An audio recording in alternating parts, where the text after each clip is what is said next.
centrais do conflito. O primeiro avanço é o avanço do reconhecimento mútuo, que isso ocorreu em 93 nos acordos de Oslo. Eu gostaria de ressaltar a importância histórica desse acordo. Ele não é simplesmente um acordo diplomático. Oslo representa uma mudança, né, das doutrinas políticas dos dois lados. O Oslo representa uma modificação, né, da doutrina da segurança nacional do Estado de Israel, que sempre considerava o Estado palestino como uma ameaça existencial. Eu acho que esse é um consenso que existia em todo o espectro político israelense. Eu gostaria de ressaltar isso, inclusive no Partido Trabalhista. É importante lembrar que Alon e Dayan são dois importantes políticos trabalhistas. Os dois, de fato, pensaram um Estado palestino como um Estado sem qualquer soberania, sem um Estado acoplado à Jordânia. O plano Alon é um plano que era o plano oficial do Partido Trabalhista, e, inclusive, o Wikileaks publicou as correspondências do Dayan recentemente, onde ele também se declara contra a criação do Estado palestino. Então, existia uma doutrina aceita em todo o espectro político israelense, que o Estado palestino seria uma ameaça existencial e, portanto, a segurança nacional do Estado de Israel não deveria permitir a criação de um Estado soberano naquela região. E isso, de fato, mudou com a criação da Autoridade Nacional Palestina, quando o Rabin aceitou a criação de um Estado quase semi-soberano, que tem direitos administrativos bem adiantados. E também, por outro lado, os palestinos. É uma modificação importante no pensamento da OLP, que sempre defendeu um Estado laico, multicultural em toda a Palestina. E essa modificação foi muito importante no lado palestino. Inclusive, essa modificação ela provocou uma crise interna muito grande. Até o momento, é uma luta aberta, e tem uma parcela representada por Hamas que se coloca contra esse princípio. Mas o Arafat foi, de fato, o único líder palestino que teve a autoridade, a legitimidade e a determinação para avançar e modificar os estatutos da OLP. Então, esse é um momento muito importante, é um momento histórico. É um momento que modificou concretamente as relações, que modificou fisicamente o desenho daquele conflito. Mas, de lá para cá, o conflito estagnou. Estagnou e se tornou mais violento. Eu diria se tornou mais violento, que não avançou rumo a uma solução muito mais justa para os dois lados. Por que estagnou?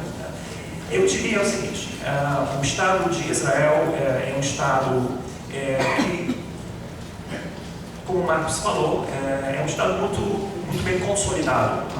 E, às vezes, Estados consolidados, perante Estados mais fracos, eles utilizam de um excessivo realismo político-militar. Acho que isso é uma das naturezas do Estado Nacional. O Estado Nacional ele é um Estado que oscila, às vezes, entre a defesa da sustentabilidade, da sobrevivência, porém, em certos momentos, as ambições crescem. E isso é o que ocorreu em 67. A vitória esmagadora de Israel em 67 contra todos os países árabes, de fato, criou um Estado quase imperial no Oriente Médio. Uma superpotência que teve praticamente livre-arbítrio na região, livre-arbítrio militar, intervindo em vários países. E isso cria uma noção que o Estado de Israel, de fato, não tem limite. Essa é a natureza do Estado que nós temos. Aliás, a gente pode dizer que é a natureza até do ser humano. Infelizmente, nós temos essa tendência, uma vitória, uma glorificação de um Estado, de uma pessoa, acaba criando ambições. As ambições se tornam, aos poucos, instrumentos da dominação. E o Estado de Israel, eu acho que em 67, teve esse complexo, essa embriaguez do poder.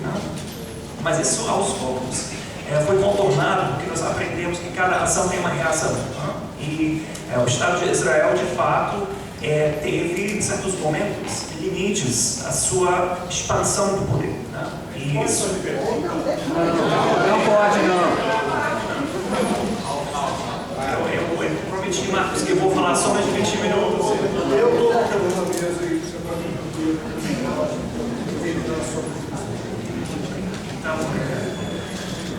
Não, eu diria que a partir disso,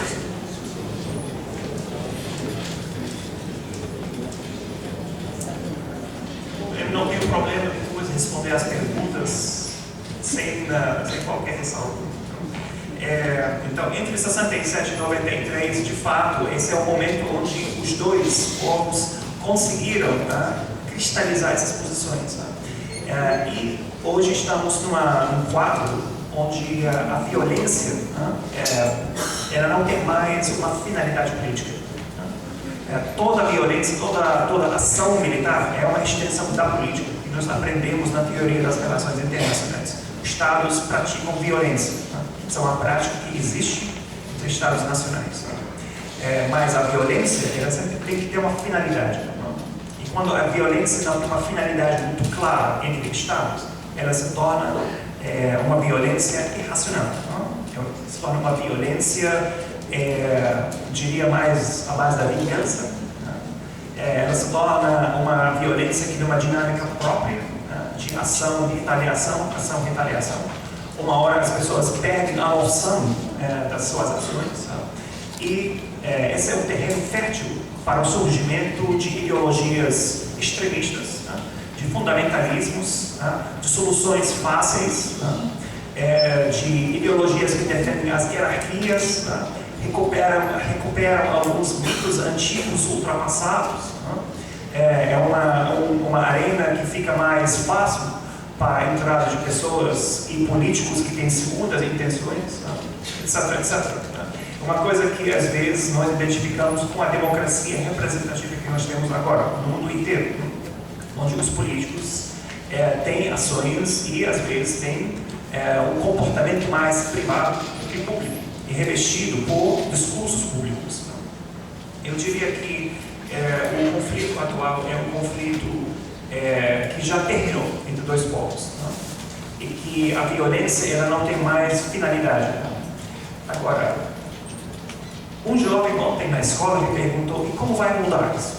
Eu respondi: vocês jovens que vão mudar, mas eu vou até hoje, eu pensei de lá para cá.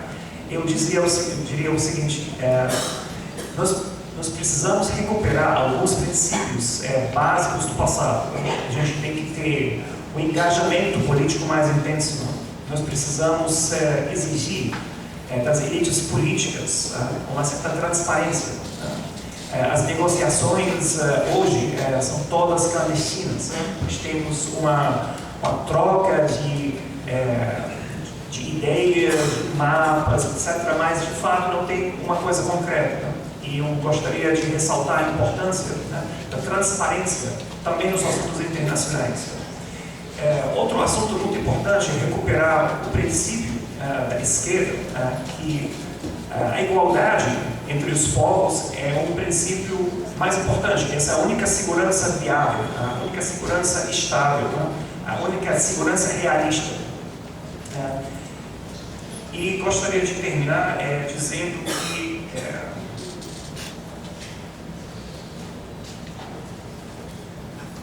precisamos avançar. De fato,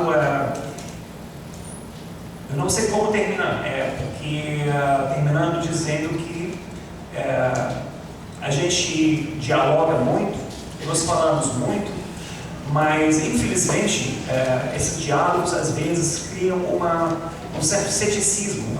Aparentemente todo mundo está bem intencionado, nós concordamos na mesa, mas o poder está na mão de pessoas que determinam as nossas vidas.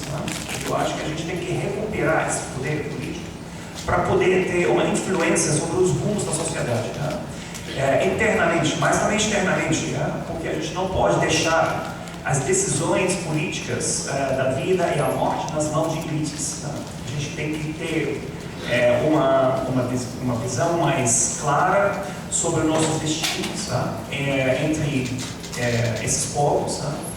Palestinos e israelenses hoje têm uma relação muito especial, é uma terra muito pequena e uma intensidade muito grande de interação.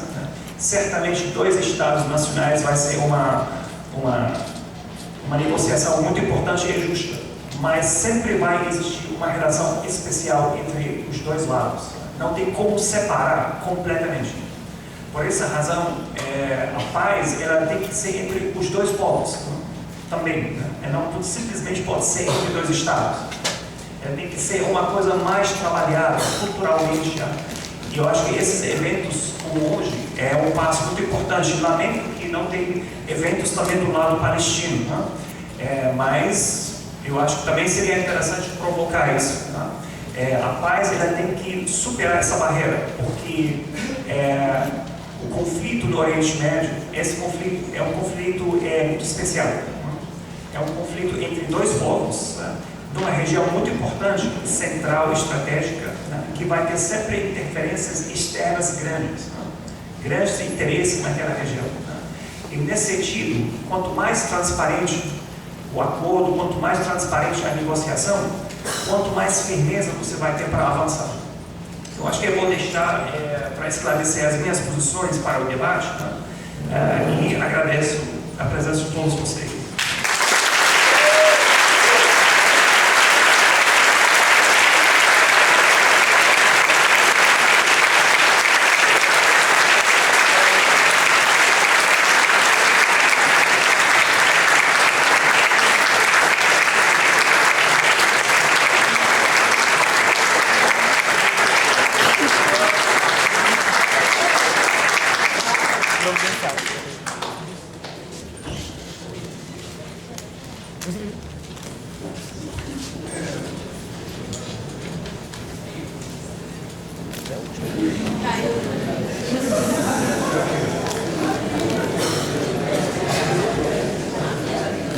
Bem, muito obrigado, professor Jordão Abu El-Haj.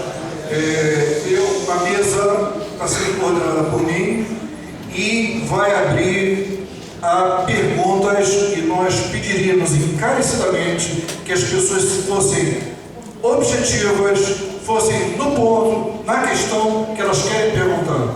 Na medida em que nós tivemos aqui exposições muito ricas e que suscitam naturalmente um grande debate. Então, bem, as pessoas devem levantar a mão, devem se apresentar o nome, né? Quem? Querida?